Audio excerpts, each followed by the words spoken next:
దేవుని పరిశుద్ధ నామమునకు మహిమ కలుగును గాక. లైవ్ను వీక్షిస్తున్న ప్రజలకి, దేవుని బిడ్డలకి, సేవకులకి ప్రత్యేకమైన వందనాలండి. ప్రైజ్లో మరి ఈ రాత్రికాల సమయమందు మరి కొన్ని విషయాలు మీ ముందుకి తీసుకురావాలని దేవుని ఆత్మచేత ప్రేరేపింపబడిన వాడినై ఈ రాత్రి కొన్ని విషయాలు మీతో ముచ్చటించడం జరుగుతుంది. మరి ఈ మాటలు జ్ఞాపకం చేస్తున్నానని మీరు భావించవలసిందిగా ప్రభుపేట మీకు తెలియజేస్తున్నాను. దేవుని వాక్యము మనం ధ్యానించుకుందాం. అపోస్తులైన పౌలు భక్తుడు రోమా సంఘానికి రాసిన పత్రికలో మనం గమనించినట్లయితే 6వ అధ్యాయము 23వ వచనంలో ఒక మాట మనకి సెలవిస్తుంది.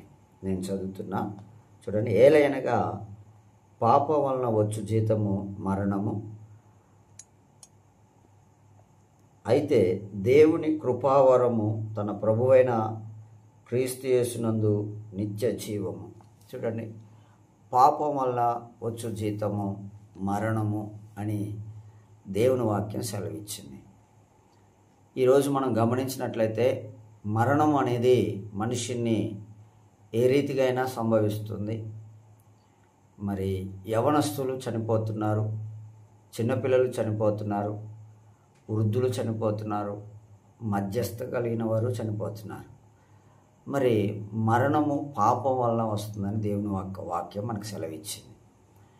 మరణము ఎన్ని రకాలని మనం ఆలోచన చేసినట్లయితే 2 రకాలుగా మరణం మనకు కనబడుతుంది. ఒకటి శరీరానికి మరణం, 2 ఆత్మకు మరణం.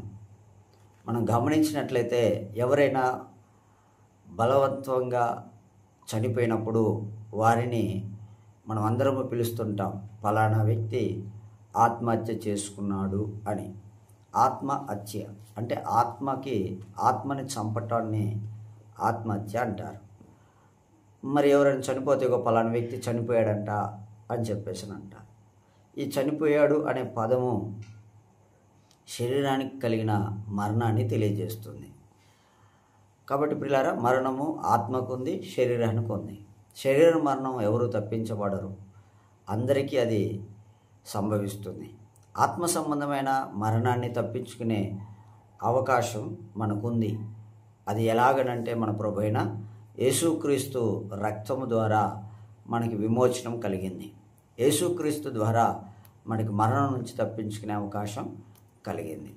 అయితే ఈ పూట మరి పాపం వల్ల వచ్చే జీతం మరణం అనే వాక్యం చెప్పబడ్డది కనుక పాపమును గురించి మనం కొన్ని విషయాలు తెలుసుకుందాం. ఎక్కువ కాదండి, కొన్ని విషయాలు, ఒక 3 విషయాల వరకు మనము తెలుసుకుందాం. పాపం ఏదో మనం ఒకసారి తెలుసుకుందాం.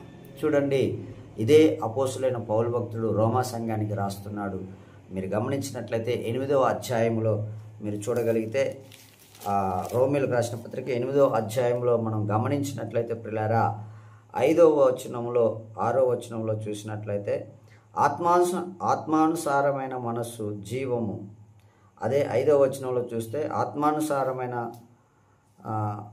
ఆత్మానుసారులు ఆత్మ విషయముల మీద మనస్సును ఉంచుదురు, శరీరానుసారులు శరీరం విషయంలో మనసు ఉంచుదురు. శరీరానుసారమైన మనస్సు మరణము, శరీరానుసారమైన మనస్సు మరణం.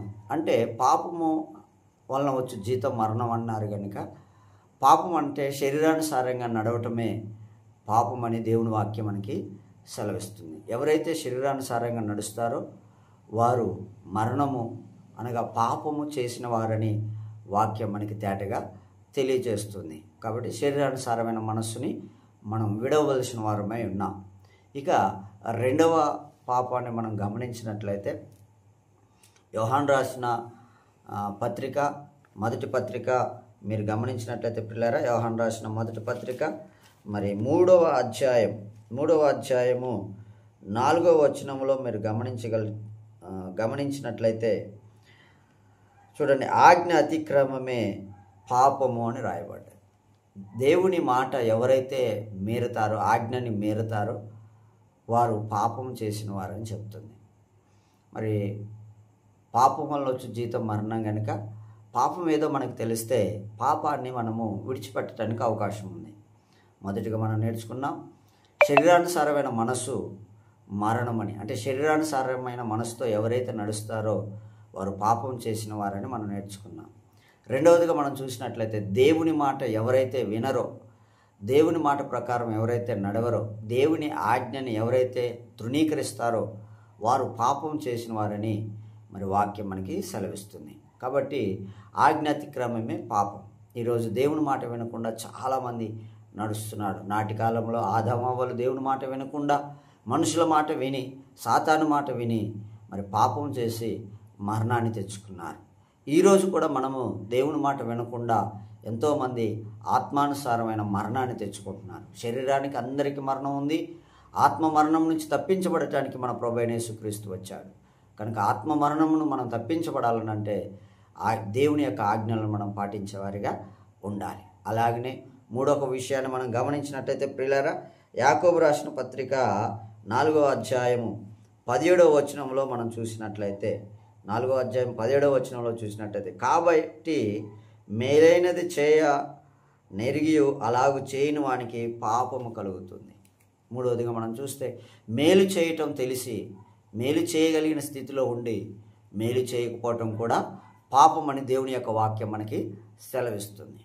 చూడండి, దేవుని మాటలు మనతో స్పష్టంగా మాట్లాడుతున్నాయి. ఏమని మాట్లాడుతున్నాయి మీరు గమనిస్తే ప్రియులారా, మేలు చేయనెరిగి మేలు చేయకపోవటం అది వాడికి పాపముగా చేయబడుతుంది. మనుష్యుడు పాపం వలన మరణించడానికి గల కారణాలు ఏంటంటే, ఒకటి శరీరానుసారమైన మనస్సు, శరీరానుసారంగా ప్రవర్తించటం. మరొకటి ప్రియులారా, ఆజ్ఞ అతిక్రమమే పాపం, దేవుని మాట వినకుండా జీవించటం.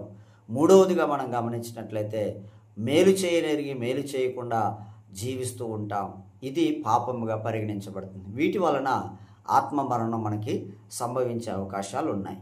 కాబట్టి వీటిని మనం సరిచేసుకోగలిగితే ఆత్మ మరణం నుంచి తప్పించబడతాం, ప్రభు రాజ్యంలో చేర్చబడతాం.